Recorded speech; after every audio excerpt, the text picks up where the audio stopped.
While others missed the moment, these leaders saw the signal and made the bet. In this episode, Elaine Zhuang, General Manager of Strategy, Transformation and Value Delivery at NBN, Australia's broadband network, reveals the bold bet that she made when she was working with a hotel operator. Welcome to This Way Forward with Charlie Newark-French.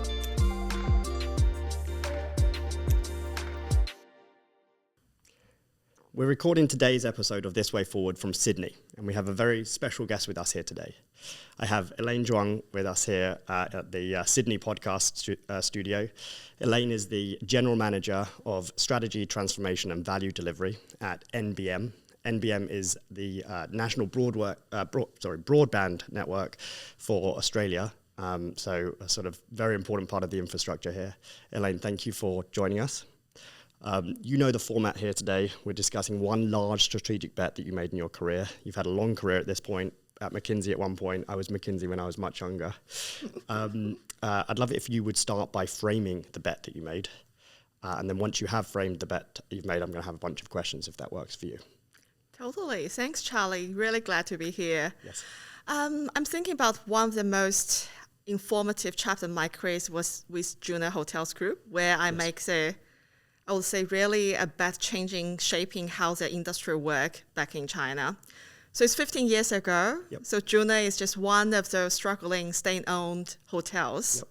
Yep. Give us a sense of how, so this is in China, hotels. How large is the hotel group? When I joined, it's a hotel, we call the State Guest House, 5 properties. Yep. And when I left, of course, different scale. Yep. Okay, sorry, carry on. So at that time, 15 years ago, there are international global hotel chains enter the market, eating the share. And also the government policy changed as well. The funding used to be a lifeline, but either scale back or pull together. So 80% of our peers struggle to pivot to this new model and find a sustainable, commercially sustainable way to moving forward. Yep. So I joined that time as a group director of sales marketing and start my passion adventure, reinventing the hotel growth model, and that's up my bet. So it's not just about improving sales, it's about reimagining and challenge the existing model. So why are we throwing so much capital and investing to those hotels when the performance return didn't stack up? So I started to explore alternatives. And the interesting part, it all started with the boardroom when I was invited as observer. Yes. Yeah, but I didn't try to speak to impress the board, but spoke to challenge them. Yeah. And nearly get myself kicked out of the room. Yeah. But that's a bet, also the starting journey. Yeah.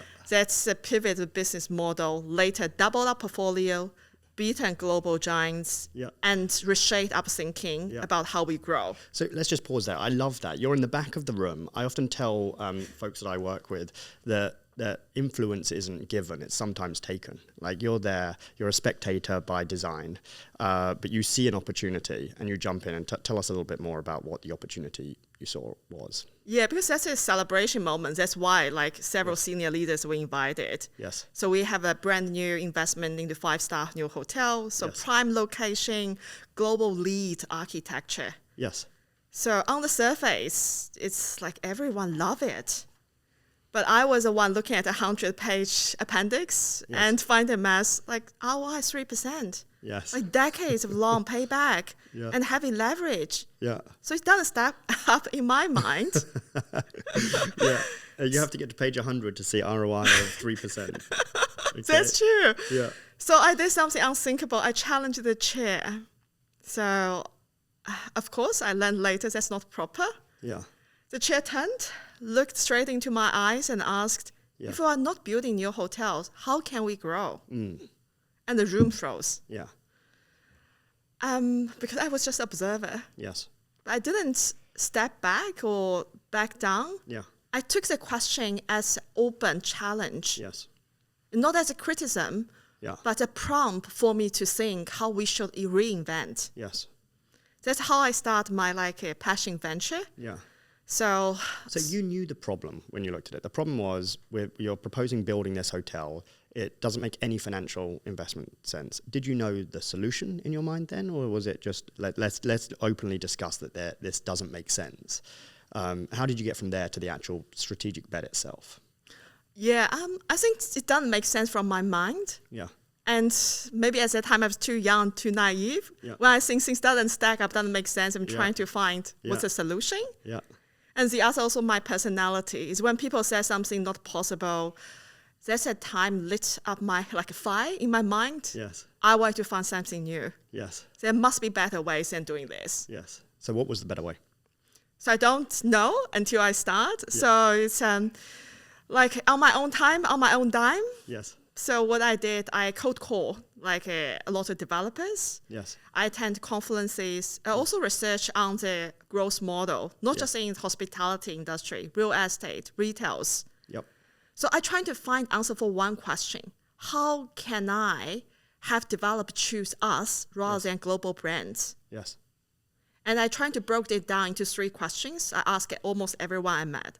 Number 1, like, what are the things global brands offers as attractive to developers? Yes. Second, anything they do piss them off. Yes. Okay. Yeah. Yeah. What not to do?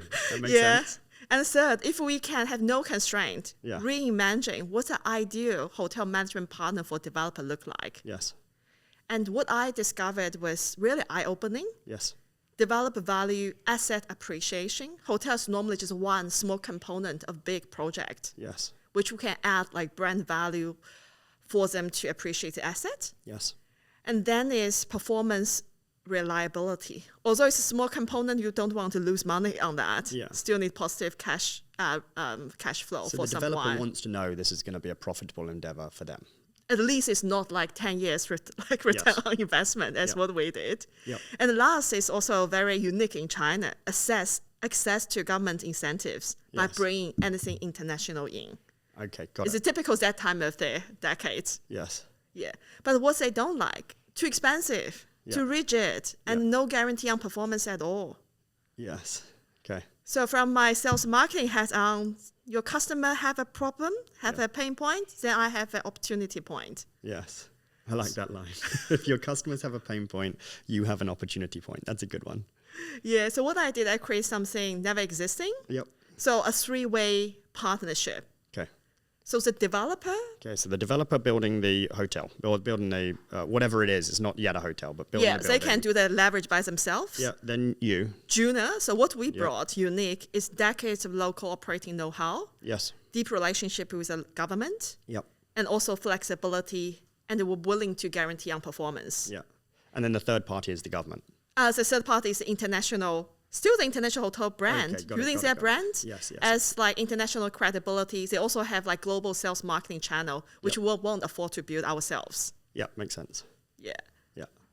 And we're not trying to be like compete directly with global brands. Yes. We design a model around them. Yes. So we change the rule to win the game. Yeah. So sum the bet up for me in one sentence. What was the strategic bet? Strategic bet is, I think it's both on the business and personal side. Yes. The business side, the bet is really to redesign the business model for growth. Yes. Not be constrained by anything. Yep. And the personal side, always on reflection, is it taught me leadership is not just about answers. Yes. It's about reframing the questions when others won't. Yes. Got it. A part of this bet sounds like it was embracing the developers and understanding that they are building and you are running. Is that fair to say? Yes. Tell me a little bit about that. Yeah. So I think that we... Was your business building hotels at any point? We are most in management. So it's like you think about the management partner, you own the hotel, we can help you manage how to build the hotel and how to operate as well. Yes.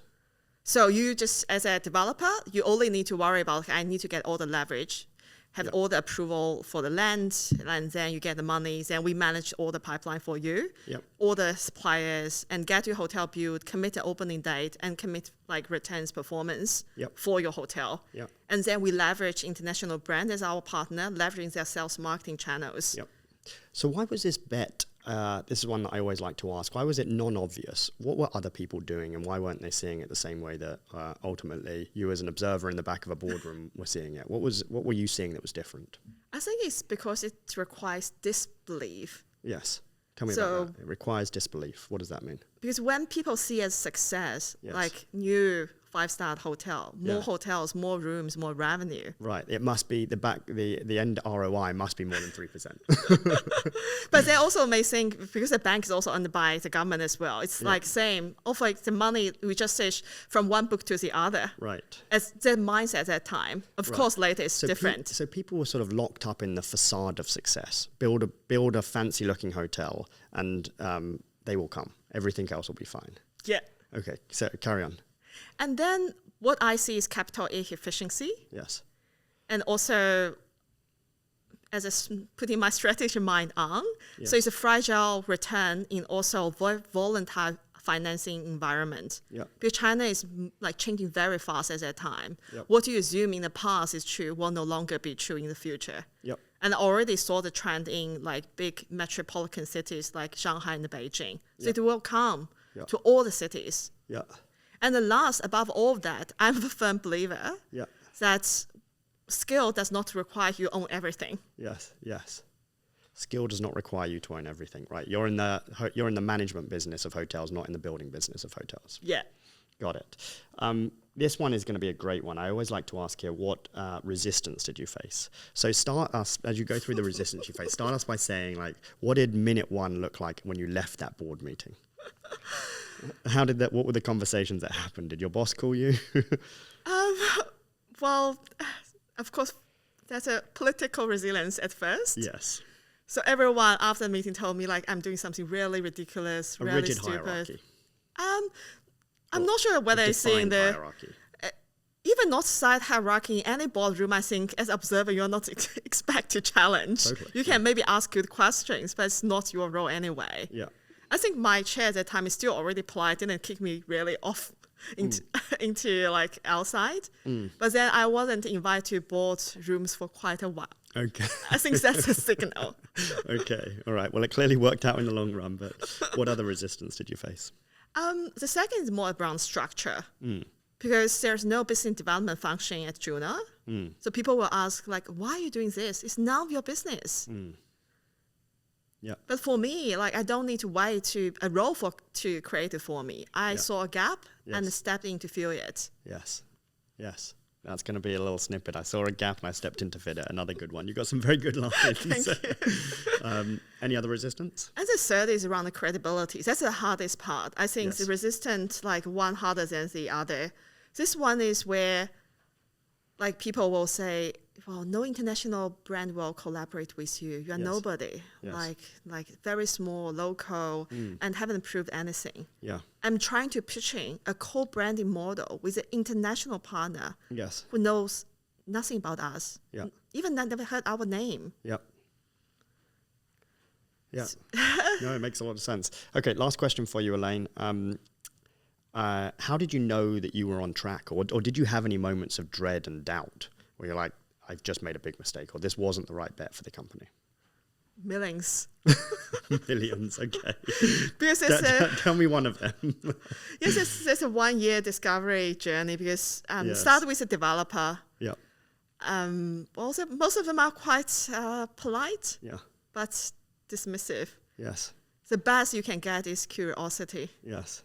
And then from the international brand, like my inbox was like a graveyard of ignored outreach for at least 6 months. Yes.